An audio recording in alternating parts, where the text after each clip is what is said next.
соли гузашта сохторҳои қудратии Тоҷикистон 1 тонна ва 637 килограмм навъҳои мухталифи маводи мухаддиро аз қочоқчиён мусодира карданд.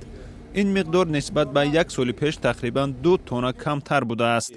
ҳарчанд ки дар натиҷаи чораҳои андешидашуда солҳои охир қочоқи маводи мухаддир ба кишвар то андозае коҳиш ёфтааст, афзоиши воридоти дигар намудҳои моддаҳои нави синтетикии нашадор ки ба саломатии инсон зарари бештар доранд ба назар мерасад.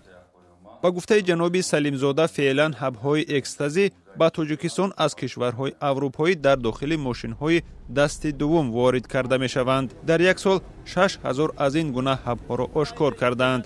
ба гуфтаи мақомот, нархи як дона аз ин ҳаб дар Тоҷикистон то 450 сомонӣ аст ва ба фурӯши он маъмулан ҷавонон ва духтарон ҷалб мешаванд.